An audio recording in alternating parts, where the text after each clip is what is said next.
এখন চিন্তা করে দেখেন যে 7 এ চলে যাওয়ার পরেও ওর ল্যাবরেটরি সব বন্ধুরা, গার্জিয়ানরা সবাই কিন্তু এখনো ওই একটা ভালো ছেলে না হইলে কিন্তু এই জিনিসটা একতাবদ্ধতা থাকে না। খুবই কষ্টের, এটা বলার না, বোঝার না, যার হবে সেই বুঝবে। আমাদের কাম্য ছিল যে আমাদের ছেলে আমাদের বুক ভরে নিয়ে থাকবে, অনেক বেঁচে থাকবে, আমাদের আমাদের সে সেবা করবে, আমাদেরকে বিদায় করবে, কিন্তু সে তো নিজেই বিদায় হয়ে গেল। ওর জন্য আর কিছু বলতে পারছি না কথা। কালকে থেকে একেবারে নীরব হয়ে গেছি। এত ভালো, যার তুলনা নাই।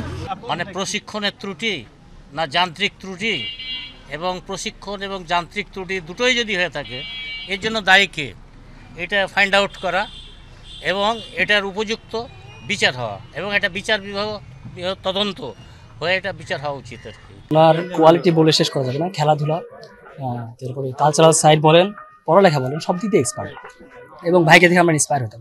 ইভেন ভাইয়ের সাথে সবচেয়ে বেশি কানেকশন তৈরি হয়েছে খেলাধুলার মাধ্যমে আর কি। তো আমরা যখন ইন্টার ক্যাডেট কলেজ ভলিবল খেলতেছিলাম, তখন ভাই আমাদের টিমের আর কি সিনিয়র ছিলেন একজন।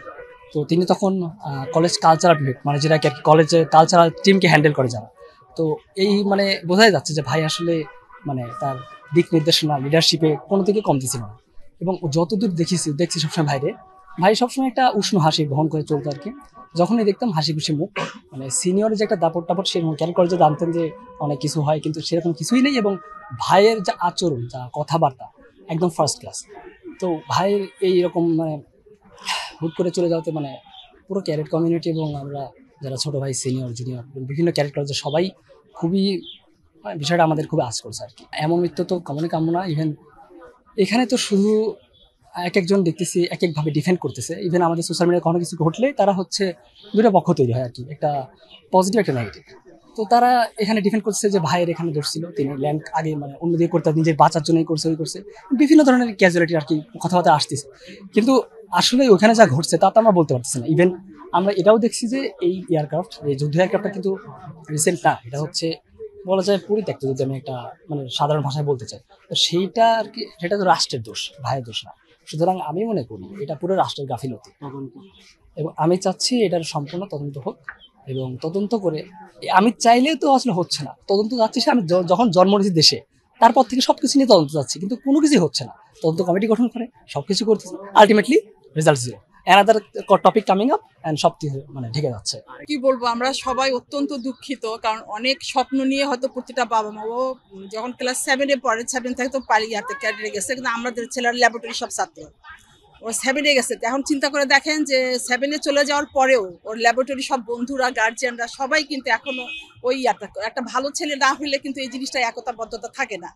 মানুষ চলে গেলে পরে, একটা ক্লাস থেকে চলে গেলে পরে ওই স্কুলটা আর মনে রাখে না, কিন্তু আমরা গার্জিয়ানরা এবং আমাদের ছেলেরা এখনো ওর জন্য ফিল করে, ওকে মনে রাখে, এবং যে কোনো অনুষ্ঠানে ওকে ইয়ে করা হয়।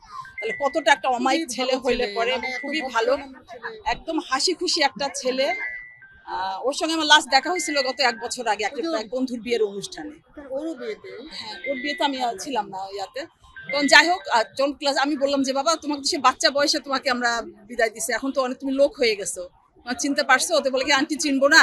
এই যে একটা আন্তরিকতা, একটা ও অত্যন্ত ভালো ছেলে একটা, আল্লাহ ওর বেহেশত নসিব করুক। এখন মা বাবাকে আল্লাহ ধৈর্য দান করুক। এখন আপনারাও সবাই দোয়া করবেন ওর আত্মার মাগফিরাতের জন্য। আসলে একটা ভালো ছেলে, এক কথায় ও যেমন সবসময় মুখের মধ্যে একটা হাসি নিয়ে থাকতো, ওর ভিতরে কোনো অহংকার ছিল না, কোনো অভদ্রতা ছিল না, কোনো প্রকার খারাপ কিছু ছিল না।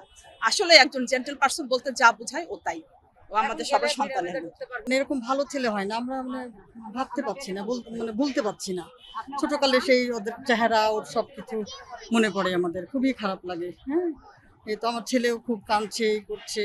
হ্যাঁ, ও তো আসতে পারছে না, আমি তো আসতে পারছি না, ওকে দেখতে পাচ্ছি না, এটাই।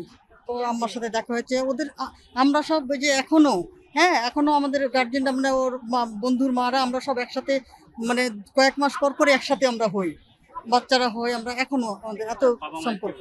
বাবা মা তো যে এখানে আছে, খুবই তো খারাপ অবস্থা, বুঝতেই পারছেন কেমন অবস্থা হবে। হ্যাঁ, এই তো খুবই কষ্টের, এটা বলার না, বোঝার না, যার হবে সেই বুঝবে। শুনলাম যে এই বিমানটা নাকি 10 বছর আগে আকচ বলেছে, আর সে বিমানটা কিভাবে দিল, আর সে বলছে আবার কাহারে শুনছি যে না, বিমানটা ও জোর করে নিয়েছে, কেউ বলছে না ওকে দেওয়ানো হয়েছে। এটা কি ব্যাপারে? আমি চাই যে সুষ্ঠু একটা তদন্ত হয়ে, সুষ্ঠু একটা বিচার হোক। আর কিছু না।